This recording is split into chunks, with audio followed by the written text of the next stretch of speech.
Hello everyone, myself Siddharth Sherpa, back again with today's classes. So everyone, as you all can see on the board, it's class 6 and the chapter is chapter 1, when, where and how. So today we will be discussing the first chapter of your lesson of history, that is when, where and how. When मतलब कब, where मतलब कहाँ और कैसे. When, where and how. तो कब कहाँ और कैसे क्या चीज हुए थे, ठीक है. सो नाउ लेट्स टॉक कि ये चैप्टर हिस्ट्री का पहला चैप्टर है. इसमें हम लोग देखेंगे कि how the history has been divided और हिस्ट्री हमको क्यों पढ़ना है.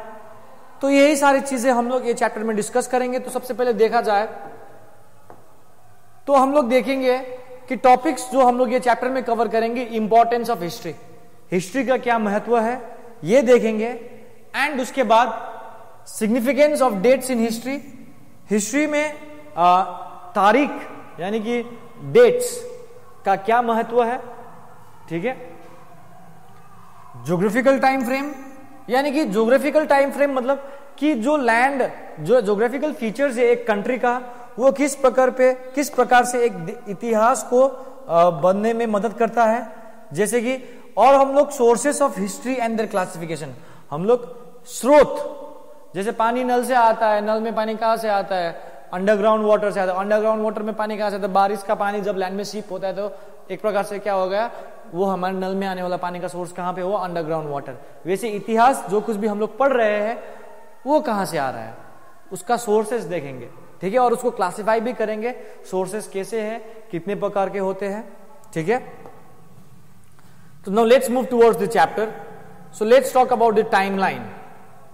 सो टाइमलाइन क्या है, टाइम का लाइन है, मतलब समय का एक लाइन में दिया गया है. Timeline is the easiest way of showing events of the past. बीता हुआ कल या बीता हुआ कल के बारे में हम लोगों को सबसे आसान तरीके में जानने के लिए हम लोग किसको यूज करेंगे, टाइमलाइन. तुम लोग देख सकते हो प्रायर टू प्री हिस्ट्री, यानी कि प्री हिस्ट्री से भी पहले क्या था, पीपल क्या कर रहे थे, हंटर्स एंड गैदरर्स थे. 1 million years ago pre history जो था वो beginning of agriculture and rise of permanent settlements. तो देखो प्री हिस्ट्री से पहले हिस्ट्री को 3 भागों में बांटा गया है, pre history, proto history and history, ठीक है. तो इसको किस आधार पे बांटा गया है या किस बेसिस पे हम लोग बांटते हैं, कि इसलिए क्योंकि प्री हिस्ट्री से पहले एक समय हुआ करता था, प्रायर टू हिस्ट्री यानी प्री हिस्ट्री से पहले. उस समय लोग हंटर्स एंड गैदरर्स थे, लोग शिकार करते थे, जंगल से इकट्ठा करते थे और खाते थे. लेकिन जब प्री हिस्ट्री का बात करेंगे हम लोग, उस समय लोगों ने क्या करना शुरू किया, खेती, एग्रीकल्चर, और उसके बाद परमानेंट सेटलमेंट यानी कि लोग घर बना के खेती करने के बाद वो लोग एक गांव में या ऐसे रूप में बैठना शुरू कर दिए, जो कि 8000 साल पहले का बात है. अब एक आता है प्री हिस्ट्री के बाद प्रोटो हिस्ट्री. बेटा इस समय कोई रिटर्न रिकॉर्ड्स नहीं था, तो इसमें भी कोई रिटर्न रिकॉर्ड्स नहीं था. ओरल ट्रेडिशन और folklore might have been prevalent. Oral tradition मतलब जैसे कि मुंह से हम लोग कहानी बोलेंगे, वो कहानी मेरे बाल बच्चे सुनेंगे, फिर मेरे बाल बच्चे के बाद उनके बाद आने वाले जनरेशन टू जनरेशन, कहानी हो सकता है कि ओरल ट्रेडिशन में दिया गया हो. किस ट्रेडिशन में, ओरल ट्रेडिशन, या कि लोक कथाएं के रूप में बांटे गए हो, लेकिन रिटर्न रिकॉर्ड्स बिल्कुल नहीं थे. यानी कि यहां पे लिखित रूप में कोई भी एविडेंस या कोई भी प्रूफ नहीं था तुम्हारे प्रोटो हिस्ट्री का. अब जब हिस्ट्री का बात करें तो हिस्ट्री जो है उसमें रिटर्न रिकॉर्ड्स पाए जाते हैं, जहां पे पहला सभ्यताएं शुरू हुई थी जो 7000 साल पहले हुआ. तो यही से डेवलप, यहां से ही इधर गया है, इधर से यहां पहुंचा है, यहां से यहां पहुंचा. लेकिन यहां पे लोग अब पढ़ना लिखना थोड़ा देखो, लोग प्रगति करते गया है, डेवलप करते गया है, प्रोग्रेस करते गया है, आगे बढ़ते गया है, ठीक है, विकसित होते गया है, ठीक है. सो मैंने जैसे बोला ये टाइमलाइन में दिखाया गया है पीरियड्स ऑफ हिस्ट्री. एक तो प्री हिस्ट्री है, एक प्रोटो हिस्ट्री एंड हिस्ट्री है. अब देखो एक सवाल यहां पे आता है कि हिस्ट्री एक्चुअल में है क्या. हिस्ट्री क्या है? हिस्ट्री हम लोग अपने बीते हुए कल के बारे में जो भी हम लोग ग्रहण करते हैं, उनके बारे में पढ़ते हैं, उसको हम लोग क्या बोलते हैं? History. Is that clear? Simple है। Importance of history. हिस्ट्री का क्या महत्व है? History is a subject which is synonymous to story telling, यानी कि पर्यायवाची जो होता है ना कहानी बोलने का, जैसे कि पर्यायवाची यू कैन से इन हिंदी आकाश को नभ बोला जाता है, दोनों एक प्रकार से एक ही है, नभ और आकाश एक ही है। वैसे ही सिनोनिमस मतलब वही है, पर्यायवाची है। हिस्ट्री का पर्यायवाची क्या बन सकता है? स्टोरी टेलिंग, कहानी एक प्रकार से। तो जब तुम लोग स्पेलिंग देखोगे हिस्ट्री का, वहां पे क्या लिखा है? स्टोरी। तो दैट मीन्स ये स्टोरी है किसका? Story of past. तो लोग बोलते हैं हिस्ट्री काफी बोरिंग होता है, बट यदि इसको हम लोग कहानी के रूप में पढ़ेंगे या एक इवेंट्स के रूप में पढ़ेंगे तो इट बिकम्स इंटरेस्टिंग। ठीक है, तो हिस्ट्री जो एक शब्द है, थोड़ा अभी हम लोग हिस्ट्री पे ही चिड़फाड़ कर रहे हैं, थोड़ा पोस्टमार्टम कर रहे हैं हिस्ट्री का, कि हिस्ट्री जो है ग्रीक वर्ड से बना हुआ है, और सॉरी यहाँ पे HIS होगा, हिस्टोरिया, जिसका मतलब होता है नॉलेज एक्वायर्ड बाय इन्वेस्टिगेशन। अब इन्वेस्टिगेशन मतलब क्या है बेटा? इन्वेस्टिगेशन मतलब खोज, जांच पड़ताल करने के बाद जो कुछ भी हम लोग इतिहास के बारे में मिलता है, या जो शिक्षा या जो नॉलेज, जो ज्ञान हमें प्राप्त होता है खोज करने के बाद या जांच पड़ताल करने के बाद, समझ रहे हो, तो उसको हम लोग क्या बोलेंगे? हिस्ट्री बोलेंगे। तो कहा जाए तो history tells us the story of the people in the past, their economy, occupation and lifestyles, their rulers and the battles. तो हिस्ट्री हमको क्या बोलता है, क्या बताता है हम लोगों को? हिस्ट्री ये बताता है कि हमारे पूर्वजों के बारे में बताता है, पीपल इन द पास्ट, उनके इकोनॉमी, वो लोग किस प्रकार से अपना जीवन व्यापन करते थे, खेती करते थे, पशु पालन करते थे, या लड़ाई करते थे, या कोई आर्मी में था बैटल्स लड़ते थे, उनका जीवन, ऑक्यूपेशन, किसान थे या यू कैन से हंटर थे, या यू कैन से पॉटर थे, या ब्लैक स्मिथ थे, या कुछ भी थे। वो उस समय के राजा के बारे में बताता है हमारे, और वो लोग ने जो युद्ध लड़े वो सारी चीजें बताता है। तो हम लोग ने हिस्ट्री देखे कि हिस्ट्री क्या है, हिस्ट्री का महत्व क्या है, कि हम लोग कैसे बने हैं आज के दिन में। आज मैं यहाँ पे तुम लोग के सामने ये स्मार्ट बोर्ड लेके चला रहा हूँ और पढ़ा रहा हूँ, लेकिन एक समय था जहाँ पे हम लोग पत्थर से जीवन शुरू किए थे। तो वहां से हम लोग कैसे डेवलप होके आज के दिन में इतना विकसित बने, उसके बारे में ही हिस्ट्री बताता है कि मानव जाति का प्रगति कैसे हुआ। ठीक है, तो हिस्ट्री क्यों इंपॉर्टेंट है, उसके पीछे बहुत सारे कारण है बेटा। सबसे पहले हिस्ट्री हम लोग को यह सिखाता है कि हम लोग कौन थे, हम लोग कौन हैं, और हमारा पूर्वज कौन थे, और हमारे पूर्वज कैसे जीते थे, और हमारे पूर्वज यहां तक पहुंचने के लिए क्या कठिनाई का सामना करना पड़ा। ये सारा चीज हम लोग को कौन बताता है? हिस्ट्री बताता है। हिस्ट्री ट्रेन्स अस, हिस्ट्री हम लोग को ट्रेन करता है। हिस्ट्री हम लोग को क्या करता है? ट्रेन करता है। नॉट दैट कुछ वाला ट्रेन करता है, मतलब ट्रेनिंग देता है, हम लोग को सीख देता है कि हम लोग अपने मिस्टेक्स से सीखे। यानी कि हमारे पास्ट में, यानी कि पूर्वजों ने या हमारा बीता हुआ कल में हमारे लोगों ने जो गलतियां किए हैं वो दोबारा से हम लोग ना करें। For example let's talk about Nagasaki in Hiroshima. Nagasaki in Hiroshima में एटम बम गिराया गया था बेटा, और वो जो सेकेंड वर्ल्ड वॉर का इफेक्ट था, जिसमें यूएसए ने नागासाकी इन हिरोशिमा में क्या किया था? एटम बम गिराया था। So that's our history, past है।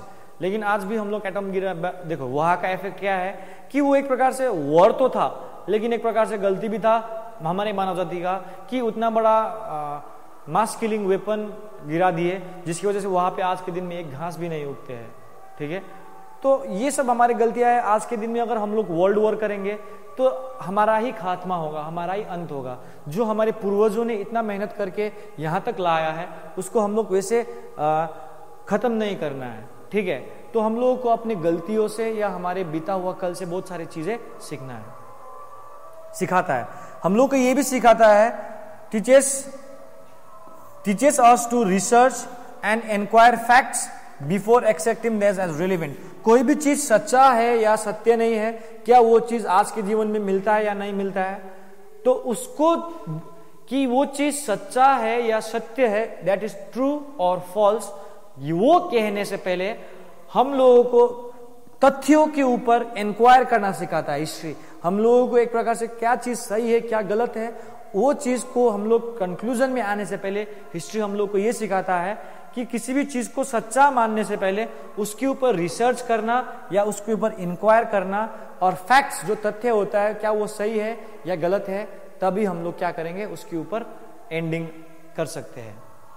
हिस्ट्री पढ़ने से हम लोग का दिमाग ब्रॉड हो जाता है, हम लोग खुले दिमाग से सोच सकते थे और अदर पीपल के बारे में और दूसरे लोगों के सभ्यता, दूसरे लोगों के संस्कृति को एकदम खुले दिमाग से सोचने लगते हैं।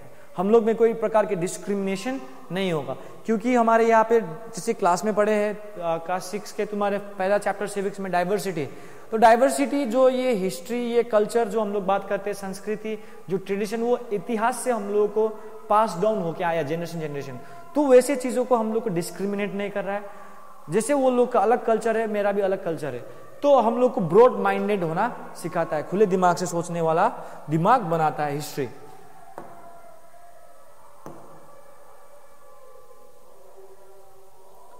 ठीक है, हिस्ट्री। तो अब देखो, अब बात करते हैं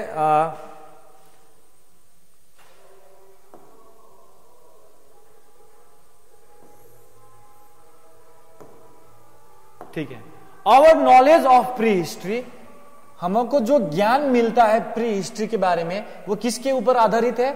archaeological sources. Now archaeological sources क्या है बेटा? आर्कियोलॉजिस्ट जो होते हैं जो हिस्ट्री को रिबिल्ड करता है, छोटा छोटा टुकड़ा, छोटे छोटे हिस्टोरिकल साइट्स में जाके खुदाई करता है, खुदाई करने के बाद वहां पे मिलने वाले आर्टिफैक्ट्स को इकट्ठा करता है, आर्टिफैक्ट्स को इकट्ठा करने के बाद जोड़ के लोगों को साथ वहां पे रिसर्च करके, एक्सकावेशन करके, खुदाई करके, डिगिंग अप द अर्थ, उसको हम लोग आर्कियोलॉजिस्ट बोलते हैं। जो हिस्ट्री को जोड़ने का कोशिश करता है या हिस्ट्री को बनाता है उसको हम लोग क्या बोलते हैं? आर्कियोलॉजिस्ट। लेकिन कि आर्कियोलॉजिस्ट के द्वारा खोजा हुआ सोर्सेस को हम लोग क्या बोलेंगे? Archaeological sources. जैसे कि आर्टिफैक्ट्स, बोन्स। आर्टिफैक्ट्स मतलब क्या है? जैसे खिलौना, जैसे कि तुम लोग को बाद में पढ़ेंगे आर्टिफैक्ट्स, अभी थोड़ा इसको छोड़ो, आर्टिफैक्ट्स के बारे में थोड़ा आगे है टॉपिक में, वो पढ़ेंगे। बोन्स, हड्डियां, टूल्स, औजार, वेपन्स जो पहले के लोग यूज करते थे, केव शेल्टर्स जिस पे लोग घर पे रहते। ये प्री हिस्ट्री के बारे में जानने के लिए बेटा। किसके बारे के लिए जानने के लिए? प्री हिस्ट्री के बारे में जानने के लिए है। The period for which we have written records is known as history. तो पहले बता दिया है, जिसका रिटन रिकॉर्ड्स है उसको हम लोग क्या बोलते हैं? हिस्ट्री। पहले राइटिंग्स जो थे, लोग पेपर नहीं था तो रॉक पिलर्स पे लिखते थे, पाम लीव्स, कॉपर प्लेट्स, तांबे का plates, and on the bark of birch trees.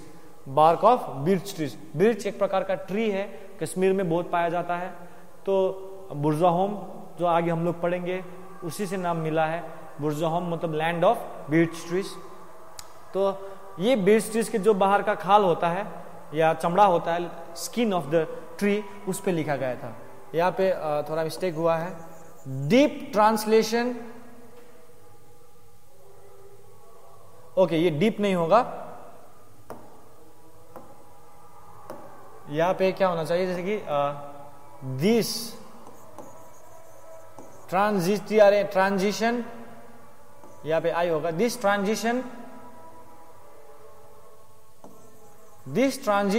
Period. Transition मतलब ये एक बदलाव था, चेंज, एक चीज से दूसरे चीज में बदलना। एक ट्रांजिशन पीरियड था प्री हिस्ट्री से और हिस्ट्री के बीच में जो आता है उसको हम लोग क्या बोलेंगे? Protohistory.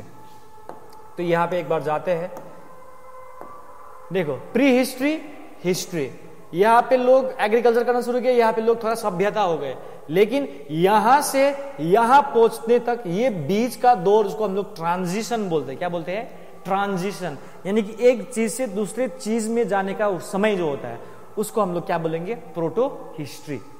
ठीक है, अब significance of dates in history.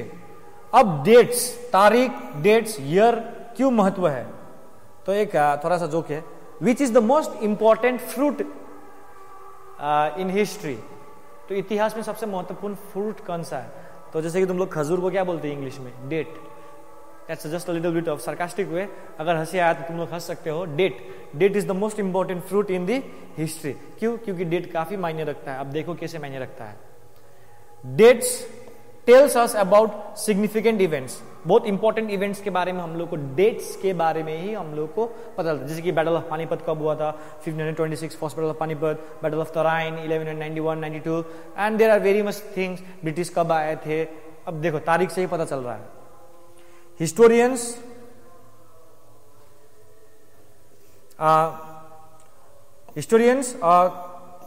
Count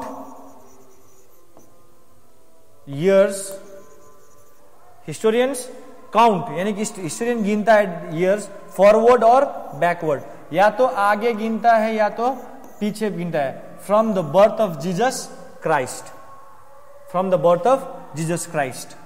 this period of the birth of Christ is known as BC and the period after the birth of Christ is known as AD CE।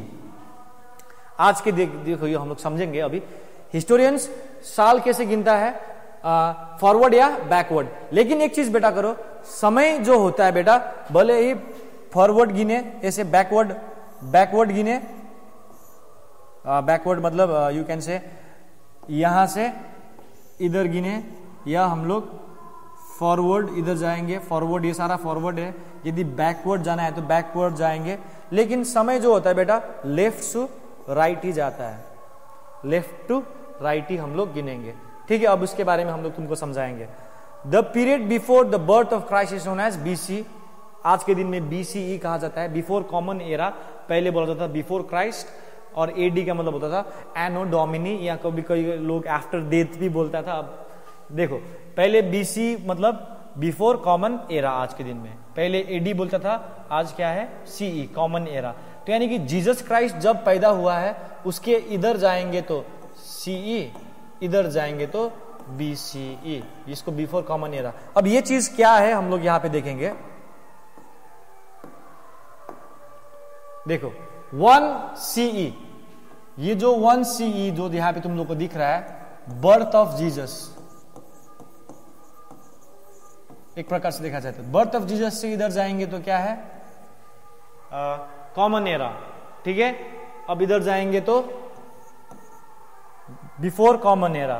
तो 1 CE, यहां पे तुम लोग ध्यान से देखो, 4 CE comes before 1 CE।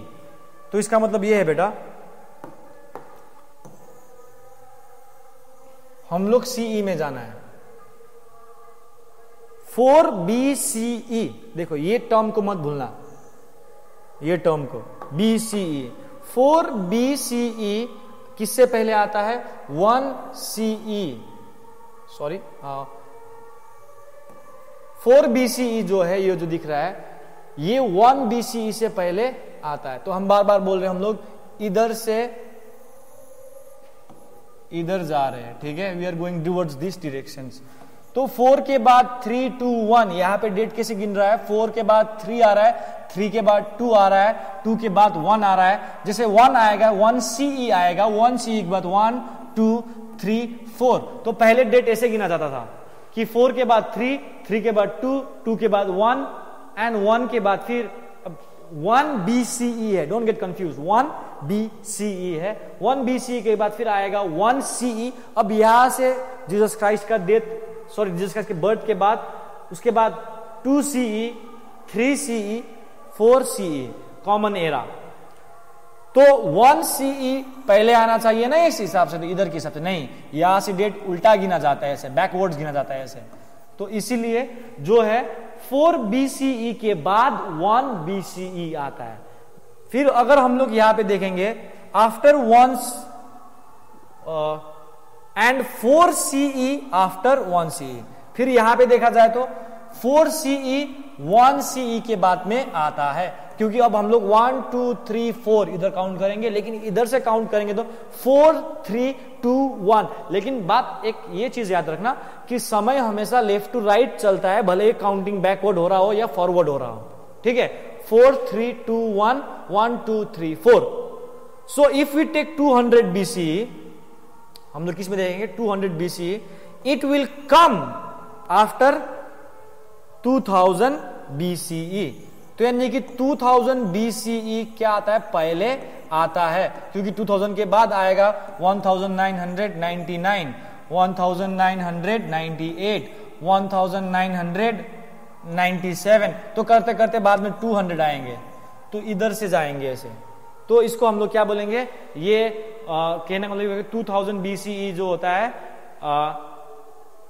200 BCE, sorry, जो 2000 BCE है बेटा, वो it will come after 2000 BCE, यानी कि 2000 पहले आएंगे, उसके बाद 200 आएंगे इन टर्म्स ऑफ BCE। यदि हम लोग 200 CE देखेंगे तो 200 CE will come before 2000 CE। अगर इधर में जाएंगे कॉमन सेंचुरी, कॉमन एरा में जाएंगे, जैसे हम लोग कॉमन एरा में जाएंगे, जैसे कि हम लोग कॉमन एरा में जाएंगे CE, कॉमन एरा में जाएंगे तो 1 आएंगे, 1 के बाद 2 आएंगे, 3 4, उसके बाद 200 आएगा, 200 के बाद सीधे 2000 आएगा। कहने का मतलब तो CE में 200 पहले आएगा, उसके बाद 2000 बाद में आएगा। लेकिन जब BCE में जाएंगे हम लोग, BCE में जो होता है बेटा 2000 पहले आता है, उसके बाद क्या आता है तुम्हारा 200 आता है बाद में। 2000 के बाद में क्या आता है आप लोगों का 200, क्योंकि BCE में आप लोगों का डेट ऐसे गिना जाएगा, लेकिन CE में आप लोग सीधा ही जाओगे 1 2 3 4, लेकिन यहाँ पे बैकवर्ड गिना जा रहा है। लेकिन सबसे इंपॉर्टेंट बात याद रखो, टाइम जो होता है बेटा, जो हम लोग टाइम लाइन में गिनते हैं तो लेफ्ट टू राइट ही जाएगा, ठीक है, left to right. I hope you understood. तुम लोग समझ लिए होगे, by looking at the time line one can count in the periods before Christ's era, one has to count the dates backward, whereas in the period after the Christ's era the dates are counted forward, backward और forward, ये दोनों चीज रखना। Before Christ ये 1 CE से पहले dates backward गिने थे 4 3 2 1, या 2000 के बाद आएगा तुम्हारा 1000, 1000 के बाद आएगा 500, 500 के बाद 200, ऐसे करके, ठीक है। और यहाँ पे CE में हम लोग क्या करेंगे, फॉरवर्ड काउंट करेंगे। Quite often we come across other terms in the history such as decade, century and a millennium. Decade मतलब होता है तुम्हारा 10 years, century मतलब होता है 100 years and 1000 years I think it's millennium। 1000 years को हम लोग क्या बोलेंगे, millennium, ठीक है।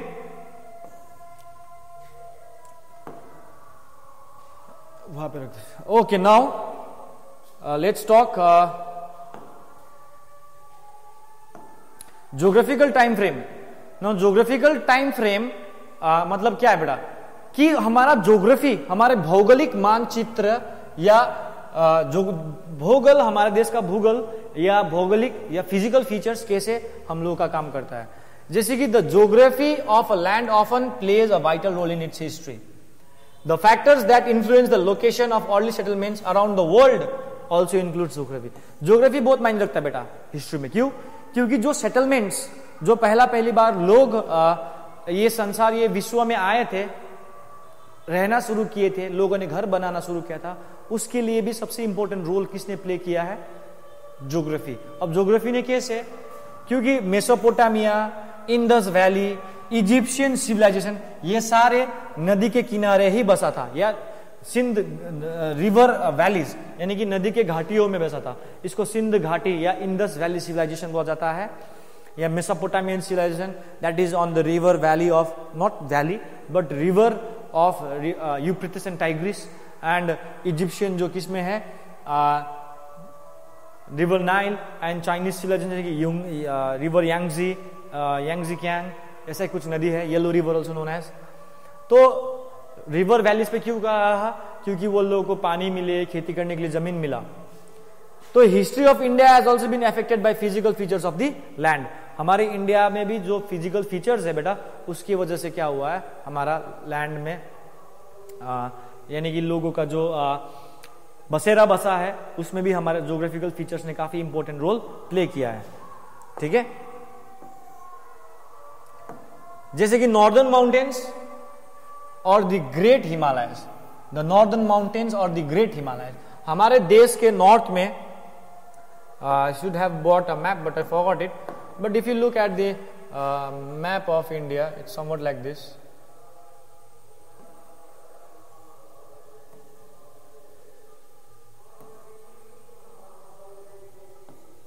ठीक है,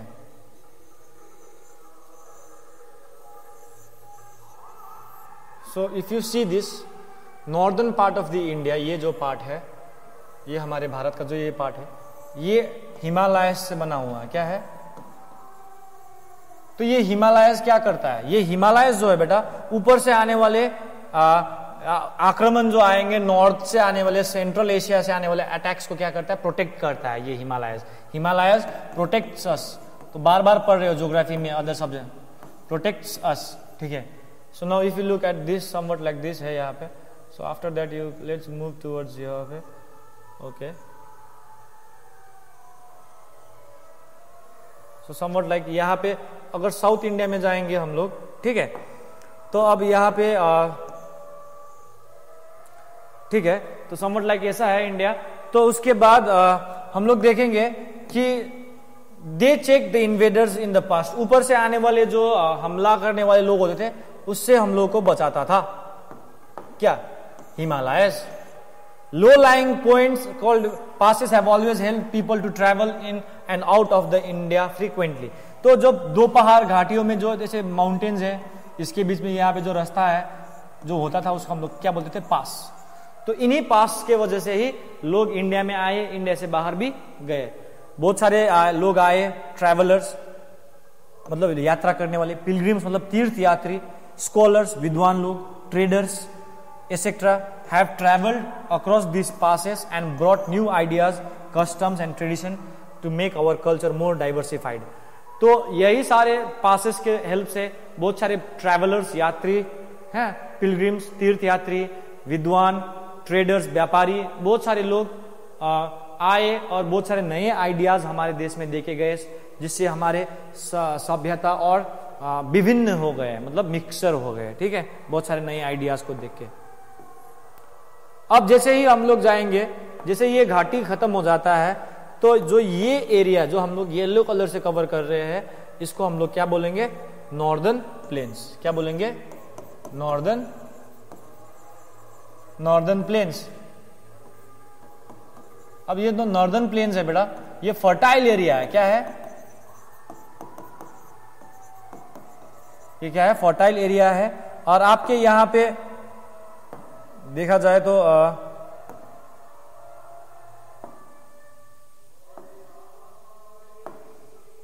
आपके यहाँ पे देखा जाए तो बहुत रिवर्स भी पाए जाते हैं।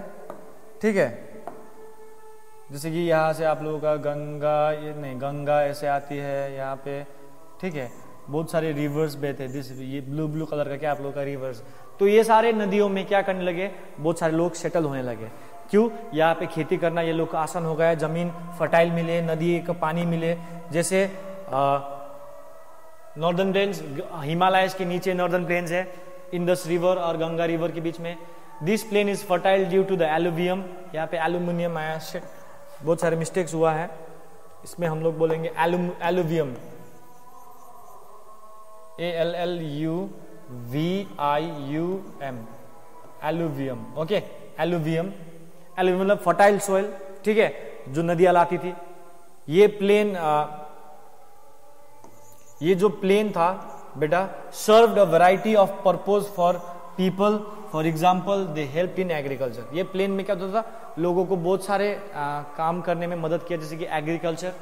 ठीक है, consequently it led to the establishment of many powers. तो ये एरियाज में जो हम बात कर रहे हैं, तो ये एरियाज में क्या हुआ बेटा, ये सब एरियाज में धीरे धीरे करके बहुत सारे बैटल्स हुए, यहाँ पे धीरे धीरे करके बहुत सारे साम्राज्य बने, जो उसमें से सबसे पहला था मौर्यस। भारत का सबसे पहला साम्राज्य मौर्यस था। हम लोग आगे चैप्टर जब पढ़ेंगे हिस्ट्री में तब पढ़ेंगे गुप्तास। ये दो मतलब महान एंशियंट टाइम्स से सबसे पहली बार जो साम्राज्य हमारे देश में शुरू हुआ था उन कालों का है। ठीक है, उसके नीचे आता है बेटा डेक्कन प्लेटू, अलग से है। ठीक है, तो डेक्कन प्लेटूज जो है बेटा is separated from northern by the Vindhya range and the Satpura range. तो यहां पे जाओगे तो आप लोगों का लगभग इसी एरिया में आप लोगों का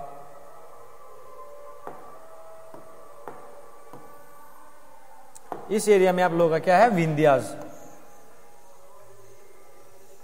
ठीक है, यहां पे विंध्या रेंज, सतपुरा रेंज है, जो ये मार्क किया है मैंने, Vindhya range and Satpura range. ये क्या है, Vindhya range, VINDHYA, Vindhya and Satpura range है, जिसकी वजह से ऊपर से नीचे आक्रमण नहीं हुआ, कभी अटैक्स नहीं हुआ, जिसकी वजह से वो लोग सेफ रहे। ठीक है, hence there had been invariably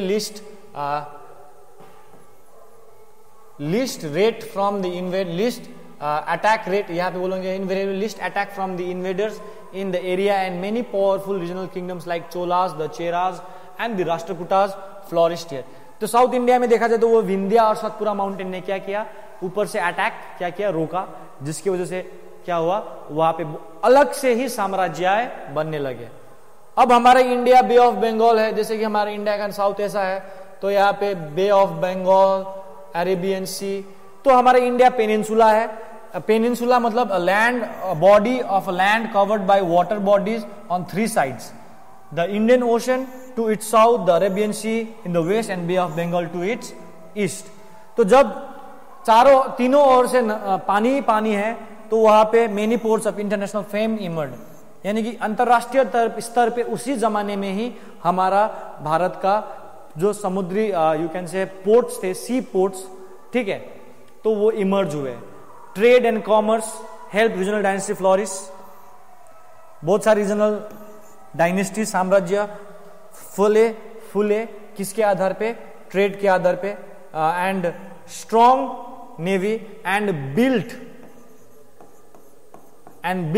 strong navy. जब पानी है, समुद्र है, तो भाई समुद्री लड़ाई तो होगी। तो ये सब चीजों को ध्यान में रखते हुए वहां के राजाओं ने क्या बनाया, बहुत सारे नेवीज बनाए, नौसेना बनाए। तो देखो इंडियन ओशन, ये नॉर्दर्न प्लेन्स, डेक्कन प्लेटूज, ये क्या है बेटा, ये सारे चीज ज्योग्राफिकल फीचर्स है। ये सारे चीज क्या है, ज्योग्राफिकल फीचर्स है। इसकी वजह से हमारा सभ्यताएं बना है। जैसे ओशन की वजह से साउदर्न इंडिया अलग से हट गए, डेक्कन प्लेटू से वजह से अलग अलग साम्राज्य नीचे में बन गए, साउथ और नॉर्दर्न पार्ट में क्या हो गए, अलग से साम्राज्य बन गया। नॉर्दर्न पार्ट में अलग से साम्राज्य बन गया। यहाँ पे जो तुम लोग देख रहे हो, यहाँ पे जो है आप लोग का विंध्याज एंड सतपुराज है, इसके वजह से ये लोग नीचे अटैक नहीं कर पाए, जिसकी वजह से ये सब एरिया अलग से छूट गया और साउथ का इंडिया अलग से छूट गया।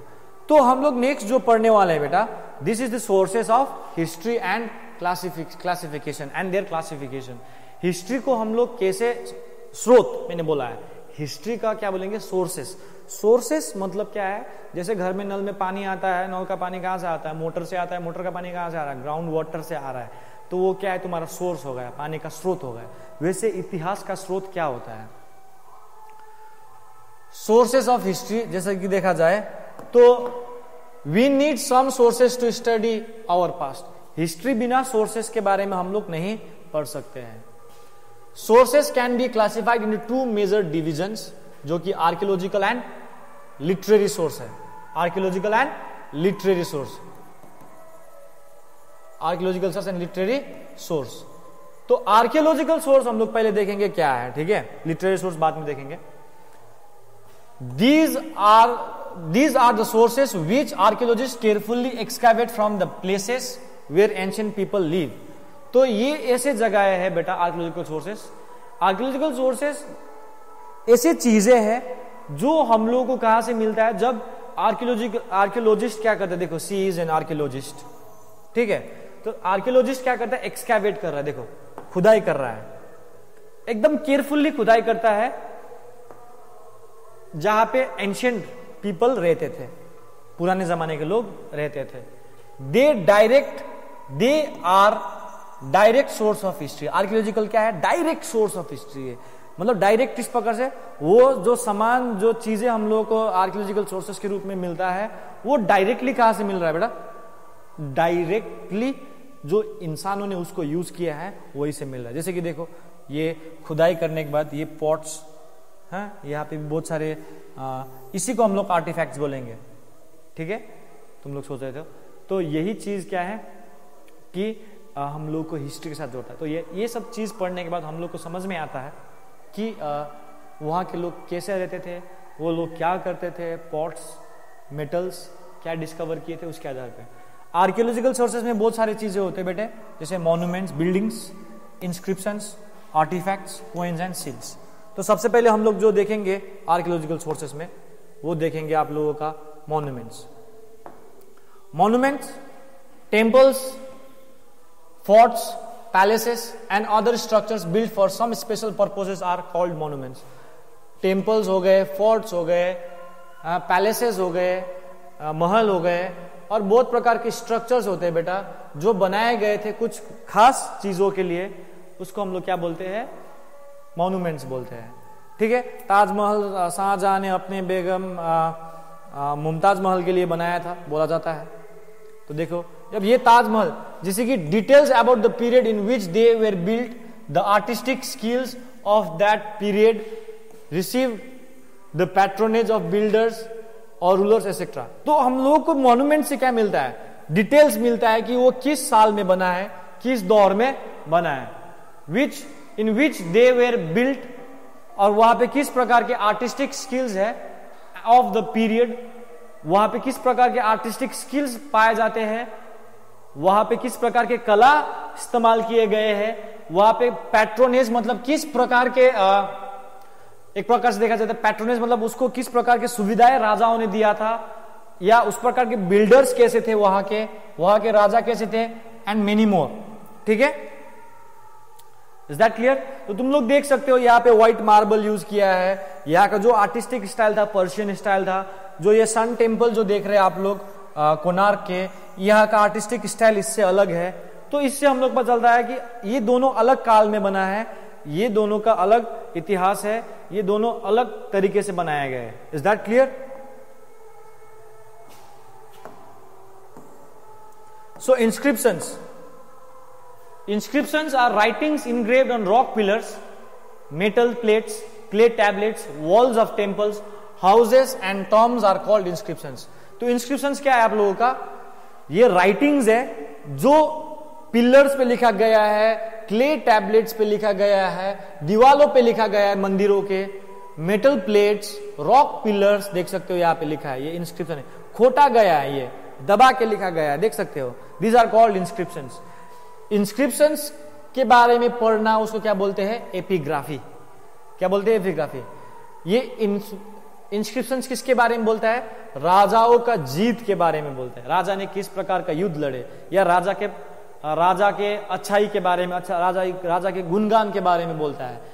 बैटल्स, ओके, ओकेजन्स, कोई अच्छा चीज हुआ, राजा ने किस प्रकार के डोनेशंस किए, और राजा ने मंदिरों में क्या किए, राजा ने कहां तक अपना एम्पायर फैलाया, ये सारा चीज कौन दिखाता है? इंस्क्रिप्शन में पाए जाते हैं। वैसे ही देखा जाए तो हम लोग गुप्ता डायनेस्टी के बारे में जो हम लोग ने पढ़े, गुप्ता डायनेस्टी का जो समय था उसके बारे में हम लोग कहां से पता करते हैं? Allahabad pillar inscriptions. यानी कि अलाहाबाद का एक स्तंभ है, वहां पे इंस्क्रिप्शंस लिखा गया है, उसके आधार पे हम लोग गुप्ता साम्राज्य यानी गुप्ता डायनेस्टी के बारे में जानते हैं। The process of reading and understanding the script used in inscription is known as decipherment. तो यानी कि ये जो लिखा गया है इसमें कौन सा स्क्रिप्ट यूज हुआ है, कौन सा भाषा यूज हुआ है, उसको पढ़ लेना, उसको हम लोग क्या बोलते हैं? डिसाइफरमेंट बोलते हैं। ठीक है, आई होप यू अंडरस्टूड। अब आता है आर्टिफैक्ट्स।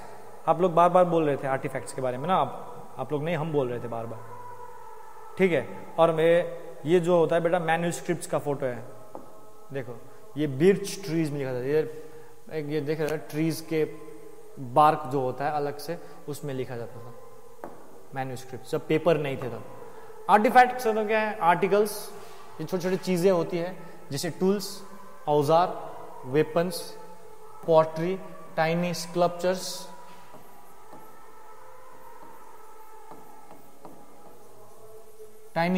बच्चों का खिलौना, jewellery, many more made and used by people in the past are called artifacts. Artifacts ऐसी चीजें हैं जो इतिहास के लोग यूज कर रहे थे, पूर्वज, जो हमारे पूर्वज एंशिएंट पीपल्स जो यूज कर रहे थे उसको हम लोग आर्टिफैक्ट्स बोलते हैं। तुम लोग पिक्चर में देख सकते हो ये सब बर्तन वगैरह, ठीक है, ये सब चीजें देख सकते हो। These are all artifacts. Is that clear?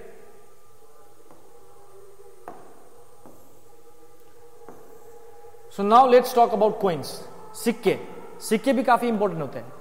Coin हम लोग को क्या बताता है कि ये किस दौर का सिक्का है, वहां का रूलर कौन थे या कौन शासन करते थे, वहां का सामाजिक, वहां की इकोनॉमिक कंडीशन यानी कि वहां की आर्थिक स्थिति, वहां के लोगों का समाज कैसे चलता था ये बताता है, और वहां पे किस प्रकार के ट्रेड चलते थे, व्यापार चलते थे, क्या अलग राज्यों से ट्रेड होता था या नहीं होता है। एक एक्सकैवेशन किया गया था, एक खुदाई हुआ था, आरिका मेडू बोल के साउथ इंडिया में है, ये बताता है कि ट्रेड वहां पे जो आरिका मेडू था उसका और रोम का एक साम्राज्य है, रोम, इटली, उसके साथ हमारा क्या था, व्यापार का संबंध था। क्योंकि आरिका मेडू में क्या डिस्कवर किए गए थे बेटा? रोमन कॉइन्स डिस्कवर किए गए थे। क्या किए गए थे बेटा? रोमन कॉइन्स डिस्कवर किए गए थे। जब रोमन कॉइन्स डिस्कवर किए गए थे तो उससे पता चलता है कि वहां पे ट्रेड एग्जिस्ट करता था रोमन्स के बीच में। Sometimes coin depict the ruler, कभी कभी कोइन में किसके बारे में भी दिखाया जाता है बेटा? राजाओं के बारे में भी दिखाया जाता है। जैसे कि आप लोग ये कोइन देख सकते हो, यहां पे समुद्रगुप्ता का पिक्चर बनाया गया है, ठीक है, वो क्या बजा रहा है? वीणा बजा रहे हैं, ठीक है। तो हो सकता है कि ये भी कोई राजा हो, ठीक है। कोइंस में तारीख बताता है। नो लेट्स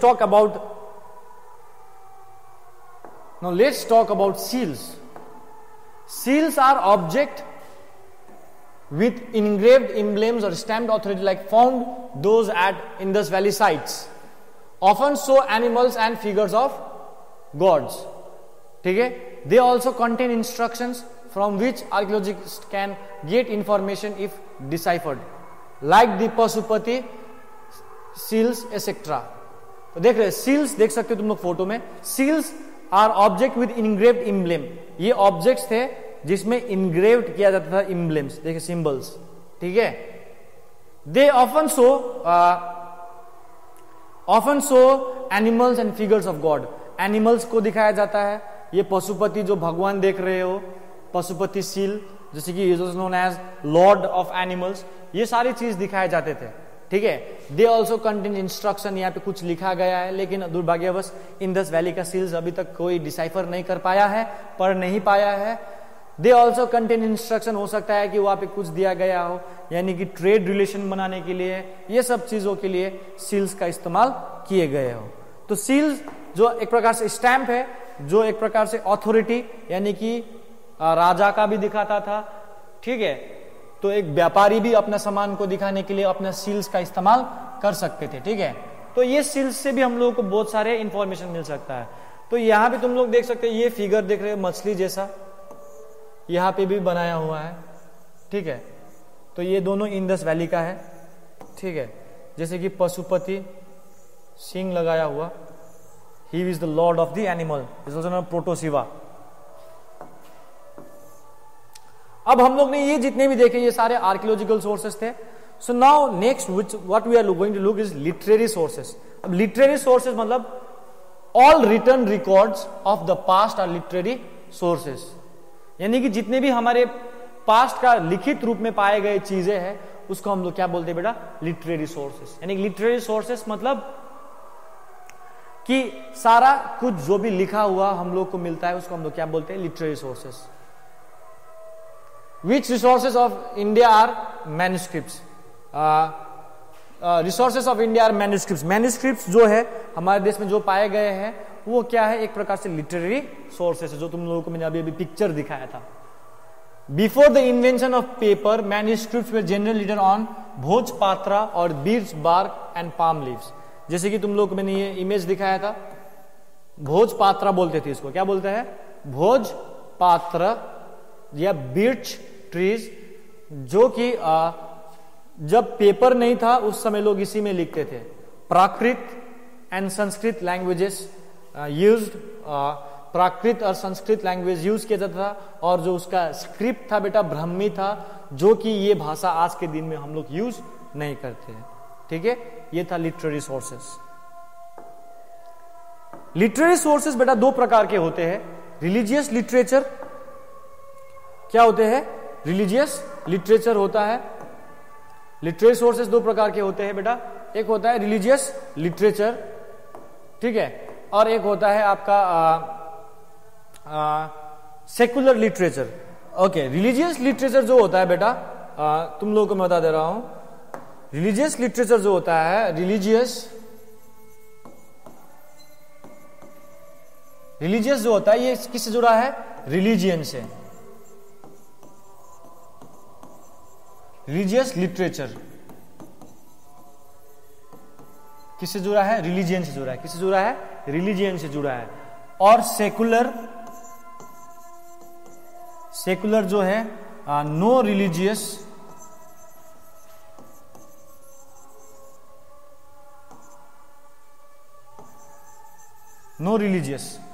ठीक है, इट्स नॉट रिलीजियस। और रिलीजियस लिटरेचर क्या है, रिलीजियन से। जैसे कि रिलीजियस लिटरेचर में आता है आपका बेटा, हम लोग जोड़े, रिलीजियस लिटरेचर में आप लोगों का आता है, रिलीजियस लिटरेचर में लिखे हैं Vedas, Ramayana, Puranas and many more. ठीक है, और सेकुलर में आता है, आपका फॉरेन ट्रैवलर्स, TRAVELOUG, ट्रैवलॉग जो लोगों ने लिखा है।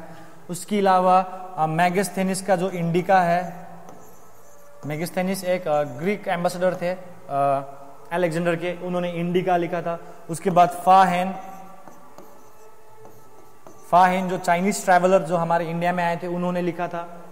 ह्यूइंगशैंग, वो भी चाइनीज ट्रैवलर थे जो इंडिया आए थे, उन्होंने हमारे देश के बारे में बहुत सारी चीजें लिखा है। तो इसको हम लोग एक को रिलीजियस में गिनेंगे लिटरेचर, एक को हम लोग किस में गिनेंगे, सेकुलर, जो रिलीजियस से जुड़ा हुआ नहीं है। तो यही थे हमारे सोर्सेस हिस्ट्री के, जो हम लोगों को पढ़ना था। तो हम लोग ने देखे हिस्ट्री को कि इस चैप्टर में हम लोग ने इंपॉर्टेंस ऑफ हिस्ट्री भी पढ़े, significance of dates in history भी पढ़े, ज्योग्राफिकल टाइम फ्रेम भी पढ़े, सोर्सेज ऑफ हिस्ट्री पढ़े, और उनको क्लासिफाई भी किए। तो ये था आज का चैप्टर, और इसी चैप्टर के साथ मैं आगे का चैप्टर, नेक्स्ट जो हिस्ट्री चैप्टर होगा उसको आगे बढ़ेंगे। जैसे कि हम लोग ने, जैसे कि यहाँ पे हिस्ट्री में देखे थे, prior to history, prehistory, ये सारे चीज करके धीरे धीरे हम लोग आगे बढ़ेंगे। So till then stay safe, stay healthy. Thank you.